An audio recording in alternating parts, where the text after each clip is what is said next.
एक बार फिर से आप सभी का स्वागत करते हैं हम सबके YouTube channel learning with Sumit में।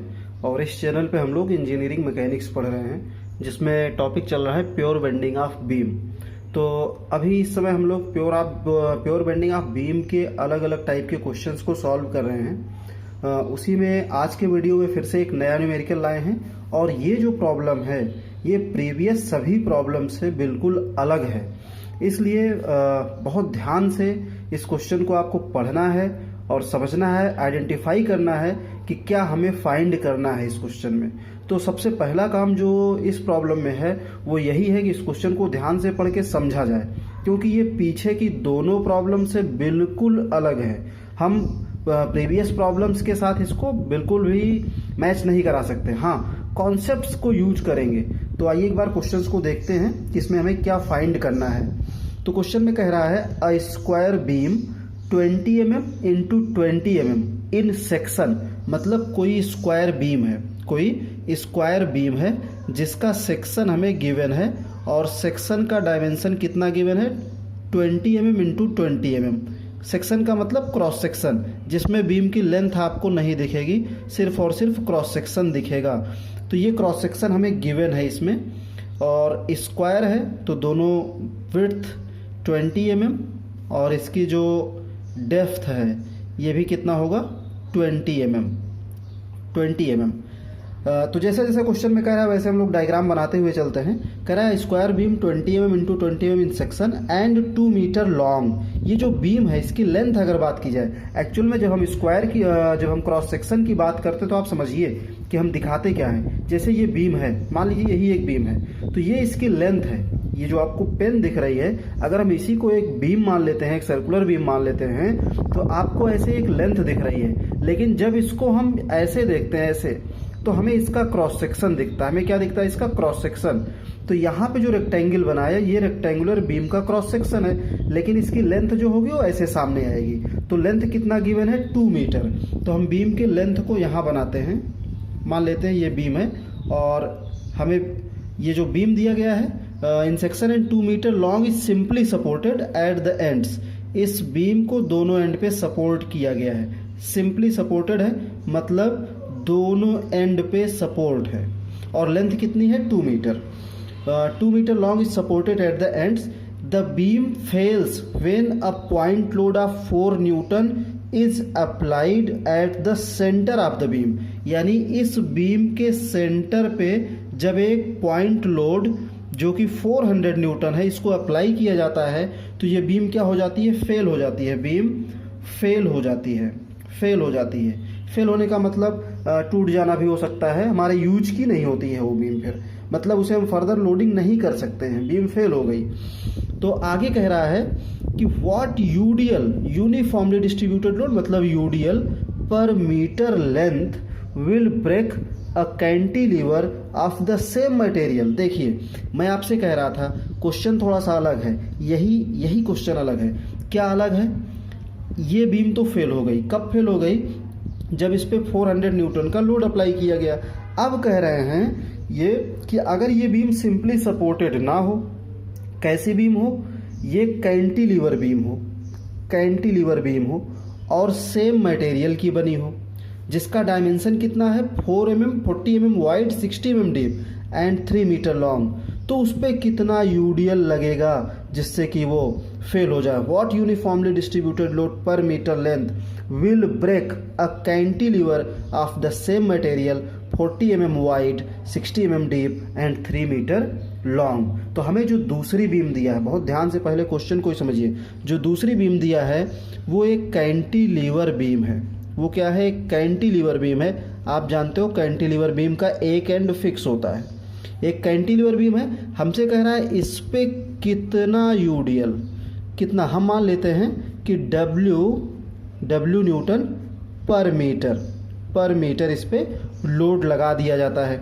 और इसकी लेंथ कितनी है? 3 मीटर लॉन्ग, 3 मीटर लॉन्ग इसकी लेंथ है। और जो क्रॉस सेक्शन है, क्रॉस सेक्शन इसका भी रेक्टेंगुलर है, रेक्टेंगुलर क्रॉस सेक्शन है। और यहाँ पे जो क्रॉस सेक्शन का डायमेंशन है इसका, ये हमें गिवन है, ये गिवन है 40 mm वाइड, 40 mm वाइड। ये ये 40 mm and 60 mm deep, 60 mm deep, 60 mm deep, ये इसकी डेप्थ है। डीप का मतलब डेप्थ हो गया। तो ये डायमेंशन है इस बीम का जो हमें दूसरी बीम दी गई है। फिर से एक बार आप क्वेश्चन को समझिए। मैं अब आपको क्वेश्चन को सिंपल लैंग्वेज में समझा रहा हूँ। सबसे पहला काम इसमें यही है कि क्वेश्चन आपके समझ में आना चाहिए, तभी आप इसका सॉल्यूशन फाइंड कर पाओगे। सॉल्यूशन बहुत आसान होता है अगर एक बार प्रॉब्लम आपके समझ में आ जाए। तो क्वेश्चन में ये है कि हमारे पास एक बीम है जिसकी लेंथ 2 मीटर और क्रॉस सेक्शन स्क्वायर है 20 mm इंटू 20 mm। अगर इस बीम के सेंटर पे एक 400 न्यूटन का लोड अप्लाई किया जाता है सेंटर पे, तो ये बीम फेल हो जाती है। कह रहा है कि अगर इसी मटेरियल का एक दूसरी बीम बनाया जाए, कैंटिलीवर हो जिसका क्रॉस सेक्शन 40/60 हो और लेंथ 3 मीटर हो, तो उस बीम पे कितना यूडीएल लगाया जाए, कितना uniformly distributed load per metre लगाया जाए जिससे कि वो भी क्या हो, ब्रेक हो जाए। हमें ये पता करना है। यानी हमें ये W कितना है, ये W कितना होगा, ये पता करना है। तो अब दो बीम है, हम क्या करेंगे, पहले इस बीम से देखते हैं कि इसका बेंडिंग स्ट्रेस कितना है। अगर हमें इसका बेंडिंग स्ट्रेस पता चल जाएगा तो सेम मटेरियल की जब दूसरी बीम बन रही है, दोनों का बेंडिंग स्ट्रेस क्या होगा, सेम होगा। तो हम पहले क्या करते हैं, इस बीम को सॉल्व करते हैं। तो हम बेंडिंग इक्वेशन से जानते हैं एक relation, we know sigma upon y is equal to M upon I. ये कहाँ से जानते हैं, हम लोगों ने प्रूव किया था बेंडिंग इक्वेशन, जिसको फ्लेक्सरल फार्मूला कहते हैं, sigma upon y equal to upon I equal to E by R. तो उसी फार्मूले से हम ये जानते हैं। तो इसकी हेल्प से हम सिग्मा फाइंड करने की कोशिश करते हैं। तो यहाँ अगर हम देखें तो सिग्मा जो होगा, सिग्मा मैक्स, ये कितना होगा, ये हो जाएगा M upon I into y max. तो इस केस में जो वाई मैक्स होगा ये क्या होगा, वाई मैक्स आप जानते हो फिगर के सेंट्रॉइड मतलब न्यूट्रल एक्सिस से जो आउटर सबसे बाहर की सरफेस होती है, जैसे ये सरफेस है, तो ये डिस्टेंस आपका क्या होता है, वाई मैक्स होता है। इसी तरीके से ये डिस्टेंस भी वाई मैक्स होता है। एक टेंसाइल रीजन होता है, एक कंप्रेसिव रीजन होता है। वो डिपेंड करता है कि बीम कैसे बेंड हो रही है, सैगिंग का केस है या हॉगिंग का केस है, दोनों में से कुछ भी हो सकता है। लेकिन ये डिस्टेंस यहाँ से सेम होता है, रेक्टेंगल हो या फिर आपका स्क्वायर हो। तो वाई मैक्स की बात करेंगे तो ये हो जाएगा 20/2 का मतलब कितना, 10 mm। अच्छा, यहाँ से अगर हम आई की बात करें, इसका आई अगर हम निकाल लेते हैं आई, तो आई इक्वल टू कितना होगा, आई इक्वल टू हो जाएगा BH³/12 होता है रेक्टेंगुलर केस में, तो BD³/12 स्क्वायर है। तो आई इक्वल टू मैं यहाँ इसका निकाल लेता हूँ moment of inertia, I equal to हो जाएगा हमारा BD³/12, ये होता है रेक्टेंगल का। तो स्क्वायर में दोनों B और D इक्वल होते हैं, तो 20 × 20³ यानी आप 20⁴/12 भी कर सकते हो। तो यहाँ से अगर हम देखें तो हमें मोमेंट ऑफ इनर्शिया मिल जाएगा, ये आ जाएगा 1333.33 mm⁴। mm क्योंकि ये हमारा 20 और ये भी 20 mm में है, दोनों mm में है। तो आई पता चल गया, वाई पता चल गया। m देख लेते हैं कितना होता है, तो m होता है WL/4। अगर बीम सिंपली सपोर्टेड है तो m होता है WL/4 और उस पर लोड सेंटर पे अप्लाई हो रहा है। If a beam is simply supported and having a point load on its centre, then maximum bending moment m will be WL/4। तो W कितना है 400, L कितना है 2 मीटर, इसको mm में चेंज कर लेंगे बाई 4। तो ये आ जाएगा, यहाँ से 4 से 4 कैंसिल हो गया, 2 × 10⁵, ये आ गया न्यूटन इंटू mm क्यों, क्योंकि 2 मीटर को mm में चेंज कर लिया।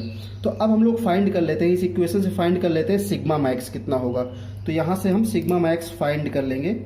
तो sigma max equal to m हमारा आ गया 2 × 10⁵ m और i m upon i is 1333.33 into y is 10 mm, ये 10 mm, तो इंटू 10।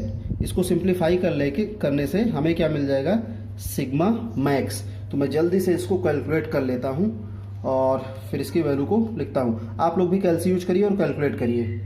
तो ये हो जाएगा 20 इंटू, आप लोग भी इसको कैलकुलेट करिएगा और इसको डिवाइड कर देंगे आई से।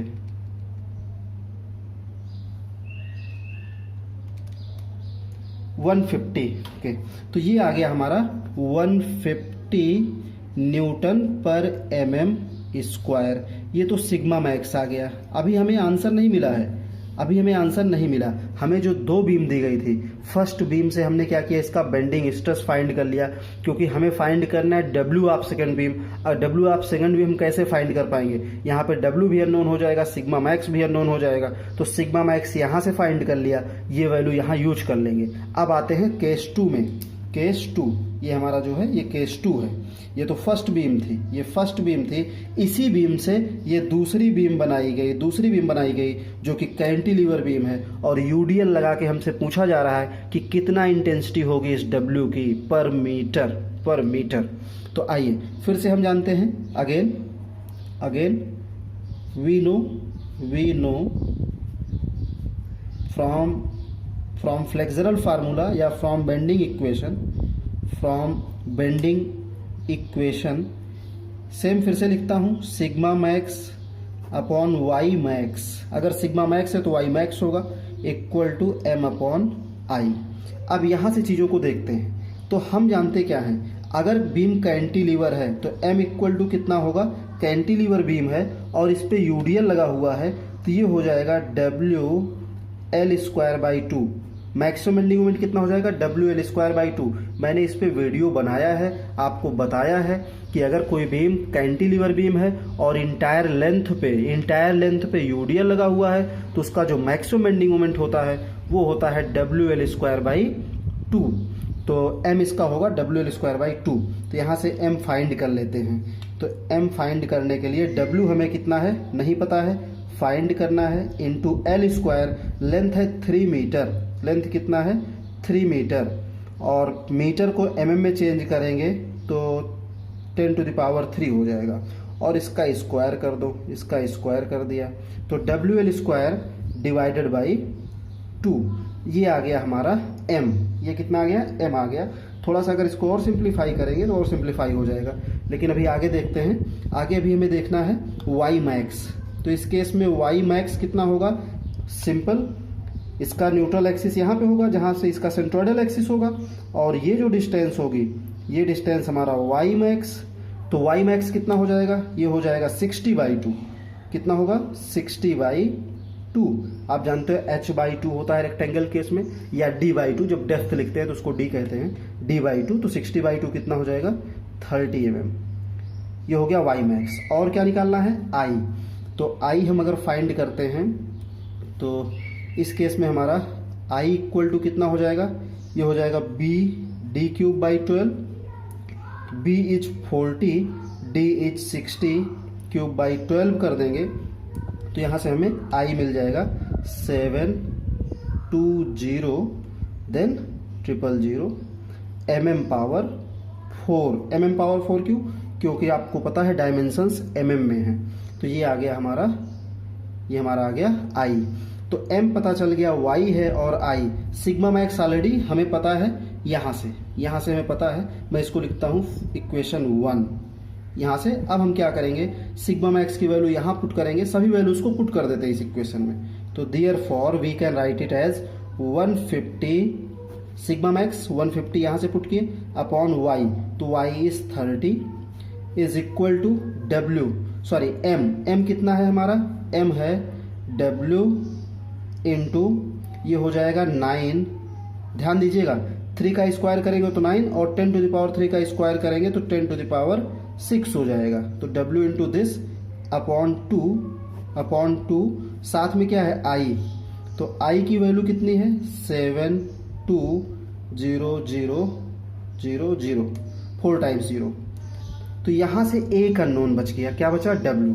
तो और w इक्वल टू हमारा हो जाएगा 150 इंटू 2 इंटू 7 टू 4 टाइम्स 0, और डिवाइडेड बाई इसको हम क्या करेंगे, डिवाइड कर देंगे, डिवाइडेड बाई ये 30 इंटू 9 इंटू 10⁶, ब्रैकेट लगा के कैलसी से डिवाइड कर देते हैं। तो इसको डिवाइड कर रहे हैं तो ये कितना आ रहा है, 0.8 न्यूटन पर एमएम। पर एमएम क्यों, क्योंकि हम लोगों ने सभी डायमेंशंस को एमएम में चेंज कर रखा है। लेकिन ध्यान देना, क्या क्वेश्चन में पर एमएम पूछा है? नहीं, क्वेश्चन में पूछा है कि what uniformly distributed load per metre length, पर मीटर। तो या फिर हम इसको मीटर में चेंज कर लेते हैं। तो और ये जो W इक्वल टू आया है 0.8 न्यूटन, नीचे क्या है, नीचे है हमारा mm। तो mm को मीटर में चेंज करेंगे तो 10⁻³ मीटर हो जाएगा। 1 mm में कितना होता है, 10⁻³ ये 10⁻³ ऊपर जाएगा तो कितना हो जाएगा, 0.8 इंटू 10⁻³ न्यूटन पर मीटर। या और अगर सिंप्लीफाई करना है, हमारे पास स्पेस है, तब इसको सिंप्लीफाई करके लिख देते हैं। इसको हम सिंप्लीफाई करके यहाँ पे लिख देते हैं, यहाँ पे। और दिस W इक्वल टू, तो 0.8 इंटू 10⁻³ करेंगे कितना हो जाएगा, 800 न्यूटन पर मीटर। तो अगर इस पे कैंटिलीवर बीम बनाया जाए, अब क्वेश्चन की समरी समझिए, ये तो आंसर आ गया, ये आंसर आ गया आपका।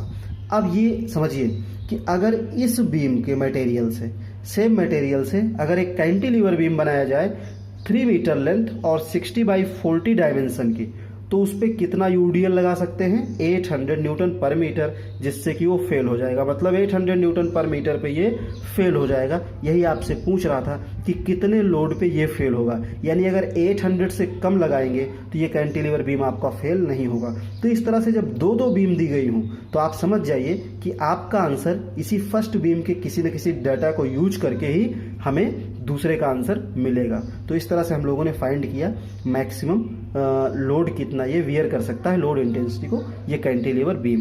उम्मीद करता हूँ आपके समझ में आया होगा। चैनल अगर आपने सब्सक्राइब नहीं किया है तो चैनल को सब्सक्राइब कर लीजिएगा, जिससे जो भी जरूरी वीडियोज मैं आपके लिए बना रहा हूँ उसका नोटिफिकेशन आपको मिलता रहे। Thank you.